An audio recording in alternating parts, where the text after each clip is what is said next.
En este video, que forma parte de nuestro curso de Actividad Física para la Salud, veremos las diferentes maneras de registrar el pulso y la presión. El pulso es una onda determinada por la expansión súbita y pasajera de las paredes arteriales, originadas por la eyección ventricular, que se propaga a lo largo de las arterias debido a su elasticidad.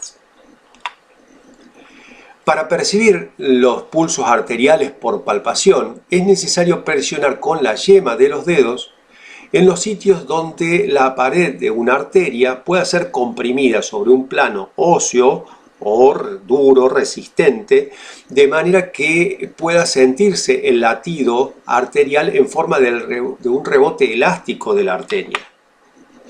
Es importante no palpar con la punta de los dedos, sino con la yema, a los fines de aumentar la superficie con la que estamos percibiendo esa señal que estamos buscando sentir.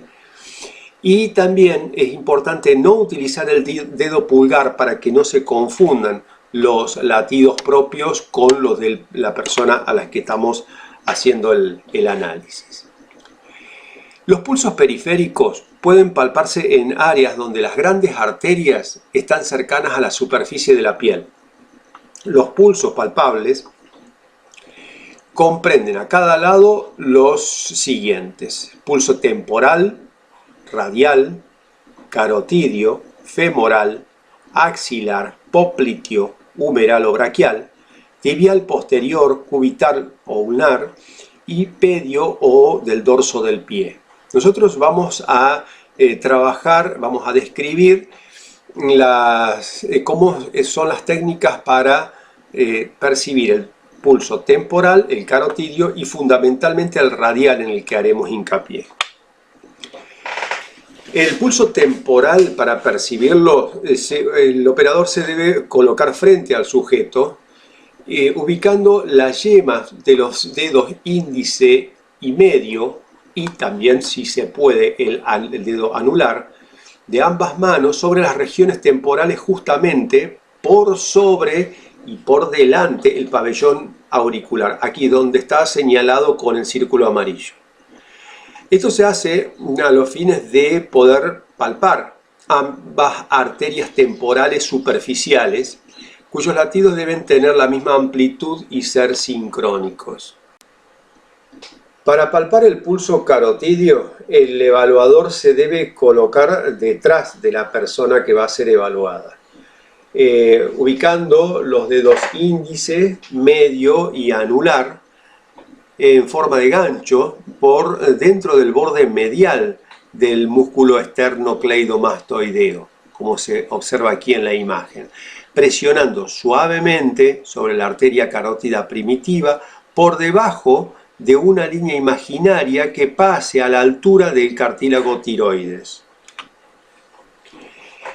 Es muy importante esta localización donde ubicar los dedos para realizar la palpación, para evitar la compresión del seno carotidio, que es una pequeña dilatación que se ubica cuando la arteria carótida primitiva se divide para originar la carótida interna, que va a entrar al cráneo para irrigar el encéfalo, y la carótida externa, que va a llevar la sangre y sus nutrientes a la zona superficial de la cara, la zona lateral y media.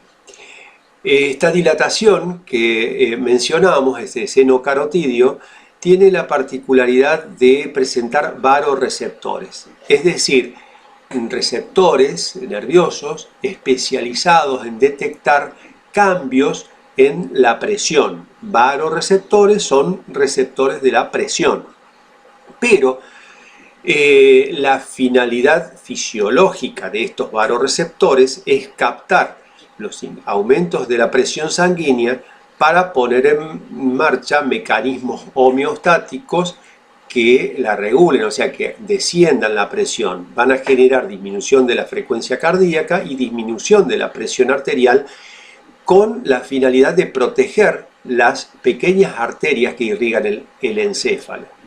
Esta es la función fisiológica de los varoreceptores. Pero si estos varoreceptores que están en este seno carotidio, o sea, si este seno carotidio es presionado de manera intensa y sostenida por los dedos del operador, que está realizando en forma errónea el procedimiento, estos varoreceptores no van a distinguir si ese aumento, esa presión que los está estimulando, es producto de un aumento de la presión sanguínea o es un estímulo externo, como el que el operador estaría generando si comete errores en este registro.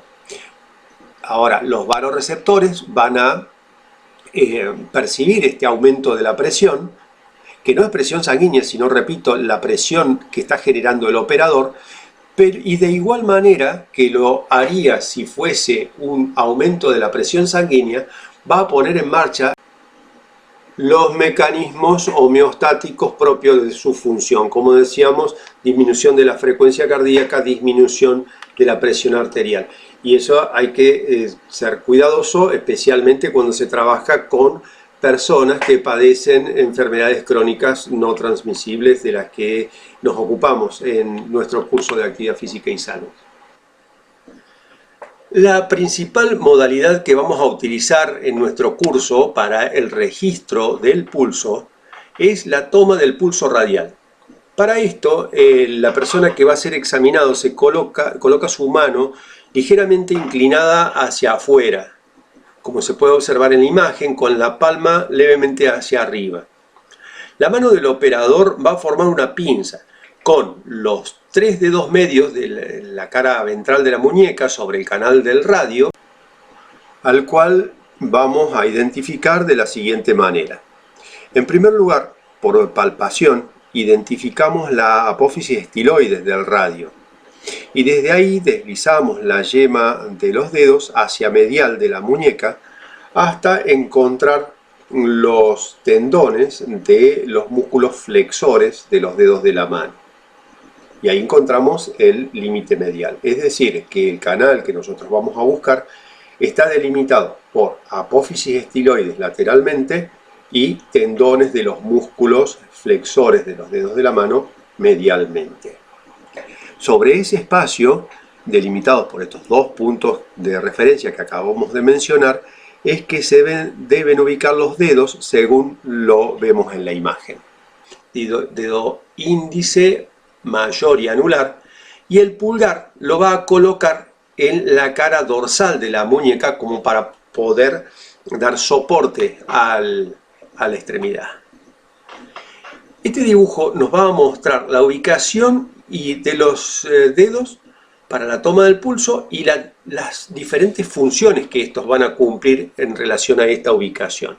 Vemos ahí entonces en representado a través de este punto rojo, la zona donde se va a apoyar la yema del dedo índice. Y los dos puntos verdes siguientes son los lugares donde se va a apoyar la yema de los dedos mayor y anular. Esto se hace a los fines de que con el índice se va a comprimir suavemente para dificultar el paso de la sangre y que la onda del latido que viene, o sea, la onda del pulso, perdón, que viene proyectada desde el corazón hacia la extremidad, pueda ser percibida con mayor nitidez. Los otros dos dedos, el mayor y anular, se van a apoyar delicadamente sobre la piel con la finalidad de percibir la onda del pulso. Este esquema nos muestra lo que pretendemos hacer. Está representada aquí la arteria radial con el flujo de sangre con la dirección correspondiente, y la flecha roja nos marca el lugar donde el dedo índice del operador va a comprimir la arteria radial, con la finalidad entonces de dificultar el paso de la sangre y que la onda se perciba más nítidamente, como decíamos.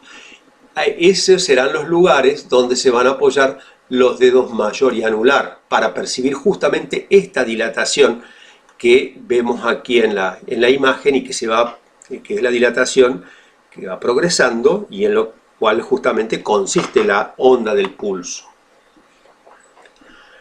Vamos ahora a estudiar cómo se realizan los registros de la tensión arterial.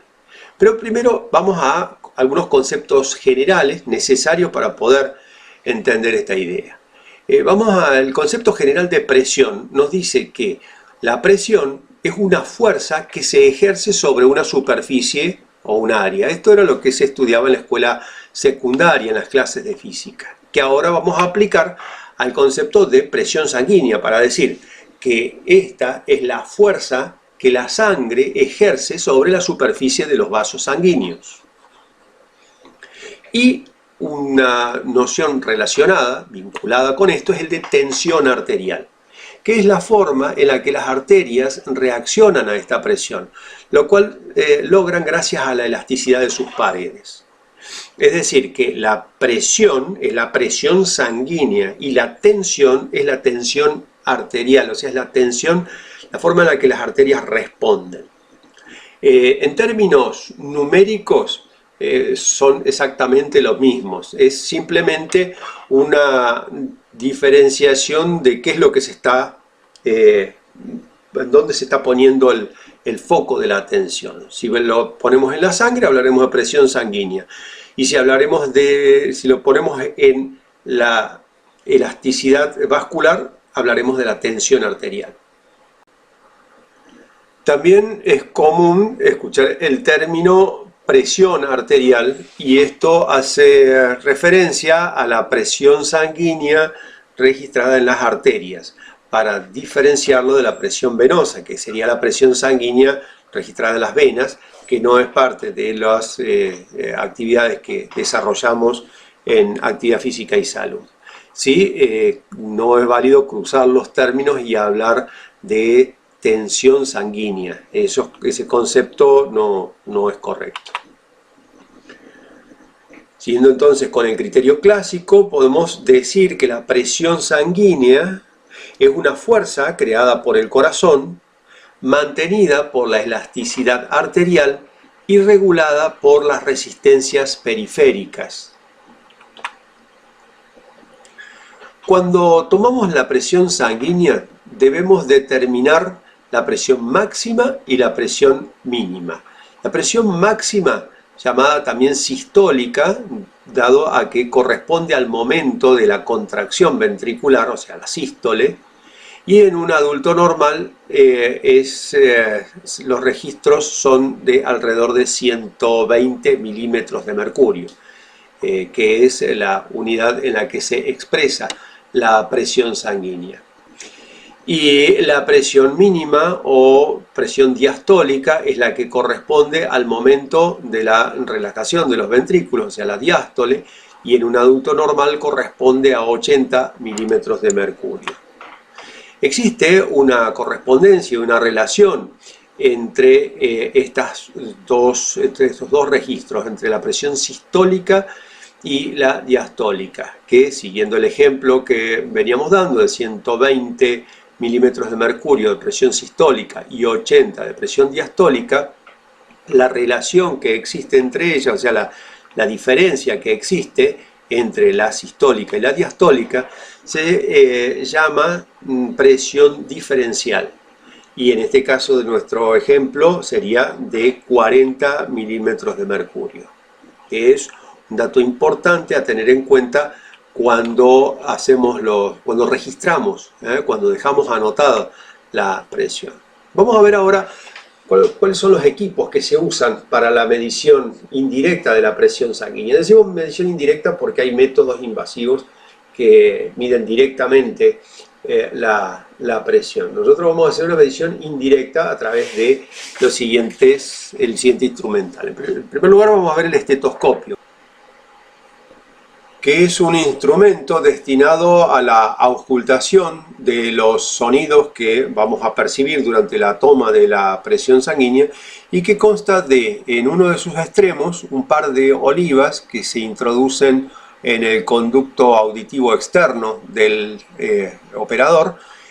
Hay que tener cuidado siempre de ubicar las olivas hacia adelante, o sea, en la dirección que tiene el conducto auditivo externo, para evitar que el procedimiento resulte doloroso para quien está registrando la presión. A continuación, esas olivas están conectadas con arcos metálicos que están unidos a una manguera que puede ser de plástico o goma, en el cual en el otro extremo presenta una campana que tiene generalmente una membrana que es la que se apoya sobre la superficie que queremos auscultar.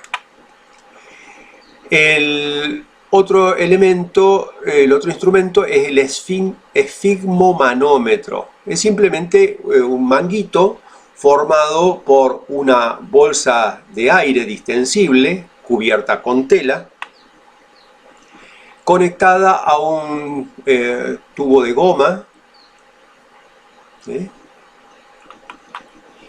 Y aquí lo podemos observar, un tubo de goma que está unido a una perita de goma también, que actúa como bomba de aire, con la cual se va a insuflar el aire al manguito.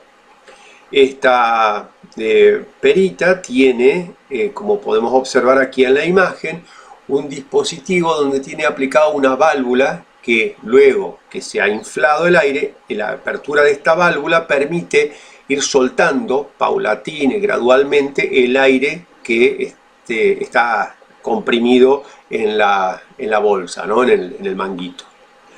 Y finalmente vemos que hay otro tubo de goma que conecta al manguito con un manómetro que va a indicar la presión de aire, como hemos dicho, en la unidad en la que se va a expresar la presión, que son los milímetros de mercurio. Cuando vamos a realizar la exploración de la presión sanguínea, es importante que la extremidad en la que se vaya a realizar el registro se ubique en una posición que esté a un nivel igual o por debajo del corazón, a los fines de evitar un falso registro en el cual podamos hacer una lectura de presión más baja de lo que corresponde. Un detalle que hay que tener en cuenta es que cuando se realiza la exploración de la presión sanguínea o la tensión arterial, la persona que va a ser evaluada no debe haber fumado ni ingerido cafeína por lo menos media hora antes de la toma.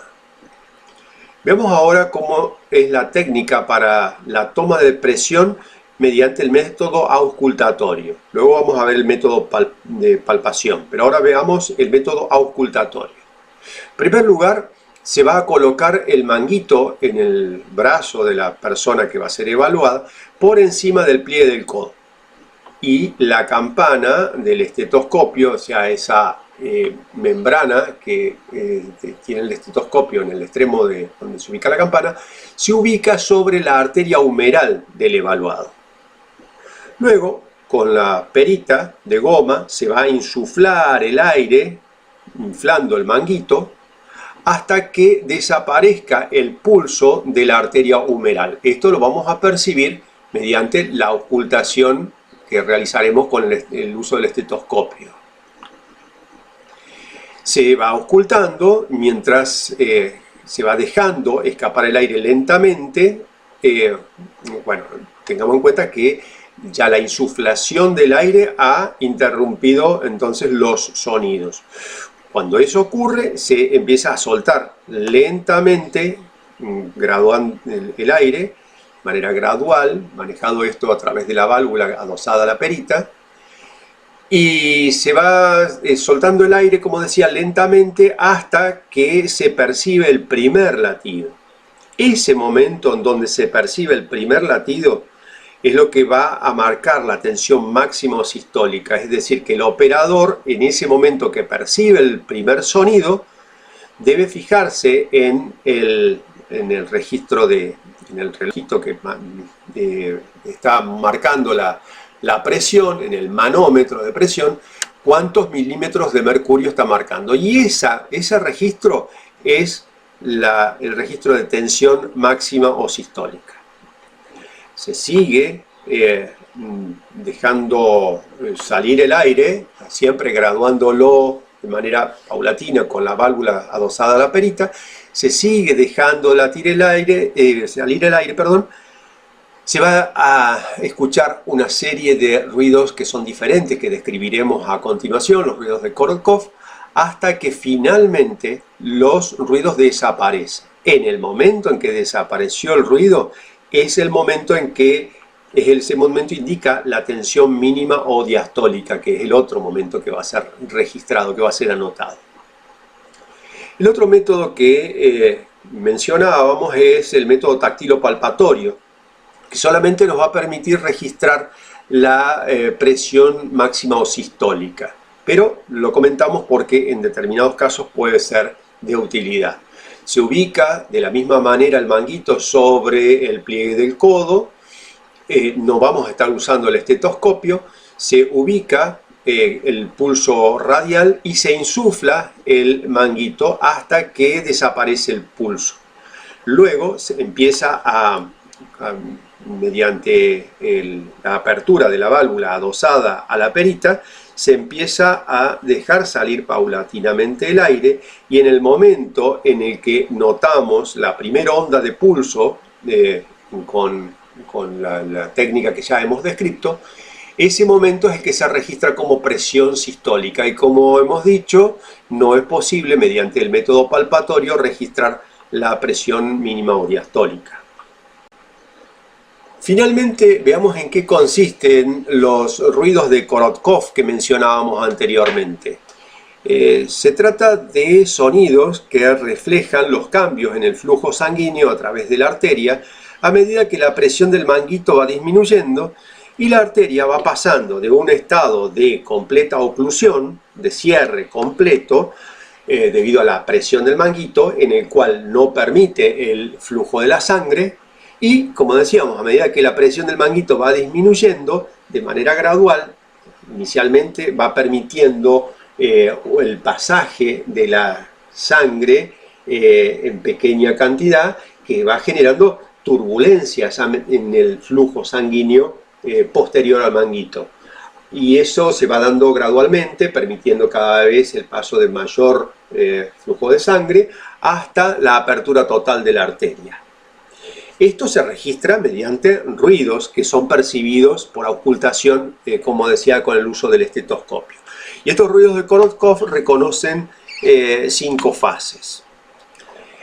Veamos qué es lo que nos está representando este esquema antes de explicar las distintas fases, así podemos entenderla totalmente. Esta línea nos marca los distintos momentos en los cuales no existen ruidos, estos momentos de silencio.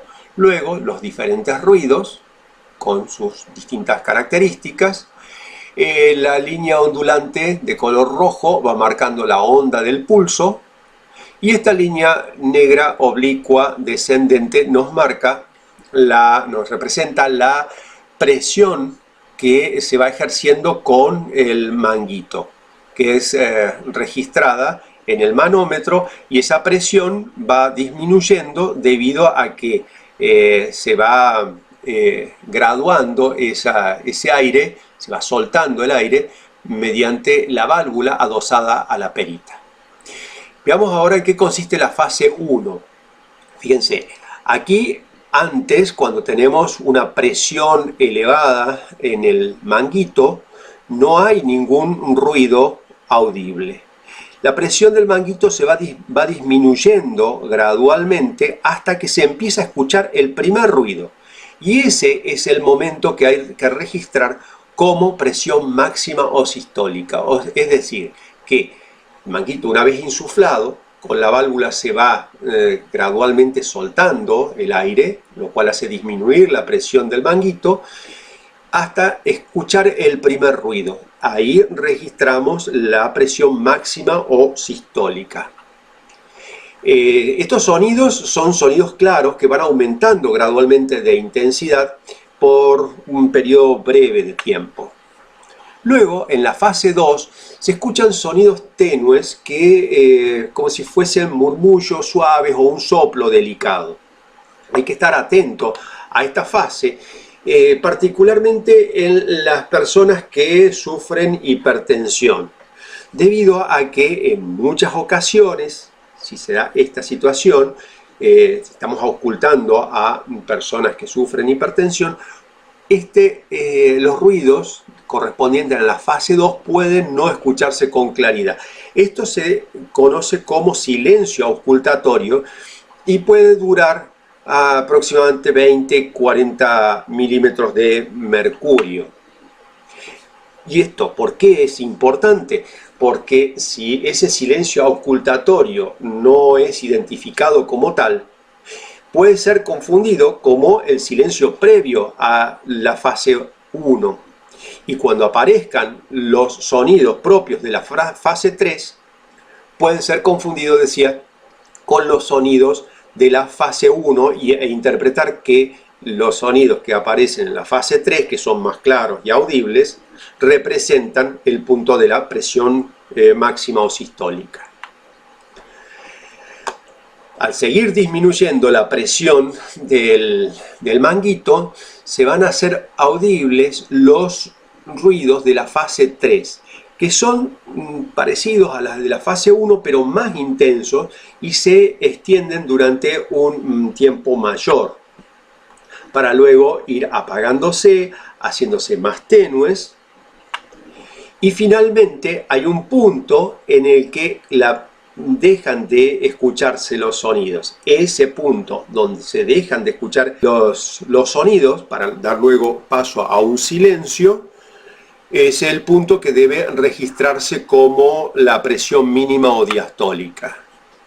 Hagamos un repaso rápido entonces de estos ruidos de Korotkov. Al desinflar el manguito aparece un ruido sordo que indica la presión arterial sistólica, la máxima. La fase 2 consiste en ruidos que van perdiendo intensidad y se escuchan como soplos, y hay que tener cuidado aquí en esta fase 2. Cuando disminuyen los ruidos de la fase 1, hay que estar atentos, especialmente las personas que padecen hipertensión, atentos, como decía, al silencio auscultatorio. En la fase 3 es posible auscultar ruidos sordos, claramente audibles, que se prolongan durante un periodo mayor que el resto de los ruidos, para luego entrar en la fase 4, donde los sonidos se van apagando, y finalmente en la fase 5 desaparece el ruido, y el registro del último ruido escuchado es lo que indica la presión arterial mínima o diastólica. Si este video te ha resultado de interés, te pedimos como siempre que nos acompañes con un me gusta en nuestro canal YouTube y te suscribas a nuestro canal. Muchas gracias.